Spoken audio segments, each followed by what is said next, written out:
Rules for a Happy Marriage Life. 10 Best Rules of Marriage Life. I am not sure when these rules were written or by whom. A quick search on the internet produces the above. As a responsible and good couple therapist, I like to offer my response to each of this rule based on what I know to be effective in working with my couples and the evidence-based practices. Here are the 10 rules. Number 1. Never both be angry at the same time. If this is possible, yes, it is good to not be angry at the same time. What I do recommend to my couples is to be mindful of their own anger meter. Typically, one raises an issue when he or she can no longer tolerate it, and at this point, the individual is usually quite angry, say at level 8 or 9. At this juncture, unless your partner has excellent temperament and will not react to your intense anger, the probability of having a meaningful conversation is very low. A better practice is to ensure that you are calm and have a good idea of what sort of outcome you'd like to have from the dialogue. Number 2. Never yell at each other unless the house is on fire.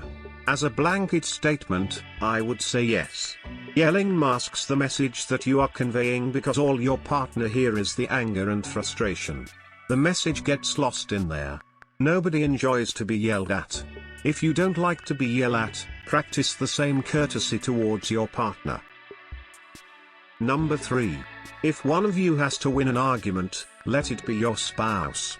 I don't agree with this statement entirely. No one wins in an argument. Either both win or both lose. Argument happens because you have different point of views.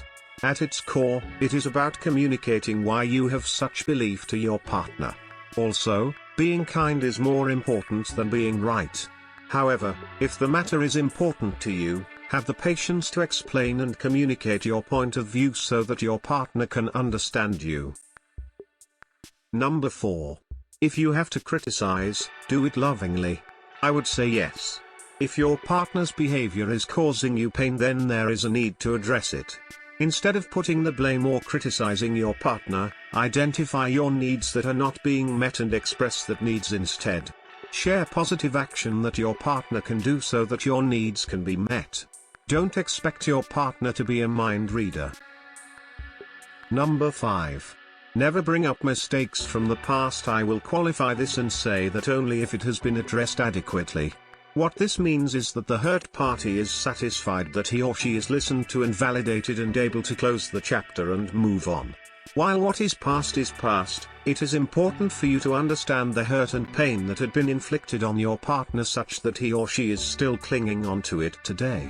In my experience, this happens when the hurt has not been acknowledged and the behavior has not changed significantly. Number 6. Neglect the whole world rather than each other. I appreciate the sentiment in this rule, but I don't think it should be taken literally. What this statement means is essentially to prioritize each other. It doesn't mean that you should only care about each other and neglect your work or your children or friends. This is not realistic. One should not neglect oneself, say your mental well-being, for your partner. It is also unhealthy where your world only consists of each other. Number 7. Never go to sleep with an argument unsettled. This one really gets my goat because some of the couples told me that they stayed up for an argument till the wee hours of the morning because they don't want to sleep with an argument unsettled. A rule like this is detrimental because people can take it literally. There are two types of issues. One is a solvable problem and the other is perpetual problem. For the former, if you can find a way to resolve it, by all means do it. The perpetual problem by definition is not solvable. The right approach to it is to have ongoing dialogue so that you can understand each other's position and why it matters so much. As a guideline, if you can't resolve a conflict within 1 to 2 hours, it is unlikely that you can resolve it in 4 to 5 hours. This is not an effective way of dealing with it. My suggestion is to acknowledge that the issue is still there, commit to addressing it at a later time, and express care and assurance to your partner that even though you disagree on the issue, you still love and care for each other deeply. Sleep is important. Sometimes after a good night rest, you might have a different perspective on the issue. Number 8. At least once a day say a kind word or compliment your partner. This works well if your partner's love language is word of affirmation.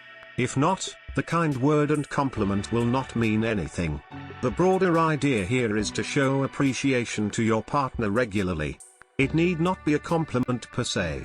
You can do something nice, act of service, linger for a long kiss, physical touch, arrange for a date night, quality time, or buy a small gift. Being polite and careful with your words is always a positive habit, as it shows that you cherish your partner. What's more important is to cultivate the attitude of gratitude and express your appreciation. One can never get an overdose of appreciation. Number 9. When you have done something wrong, admit it and ask for forgiveness. Yes to this. Also, the best apology is a changed behavior. There is no point saying sorry repeatedly and not make effort in rectifying the behavior. Everyone will make a mistake, and to apologize for it is to be accountable. Number 10. It takes two to make a quarrel, and the one in the wrong is usually the one who does the most talking. This is a terrible rule, if you could even call this a rule. By this logic, those who stonewall will never be wrong because they don't talk. Yes, it takes two to quarrel. The one who confronts the issues cares about it so much that he or she wants to put himself/herself in difficult emotions in order to address it. You cannot penalize the one who makes the effort to care for the marriage. Generally speaking, no one wants to create trouble and engages in long argument for the sake of nothing. It is emotionally draining and exhausting. At the very least, trust that your partner has a good reason when he or she brings up an issue to discuss. I hope that this has given more clarity and context for these rules. Don't rely on blanket rules like these. What I will recommend is for you to have a conversation with your partner and you set your own marriage rules that you want to abide by. All the very best. Do subscribe #Hub Dictionary of Life channel and like videos. For further videos, stay connected.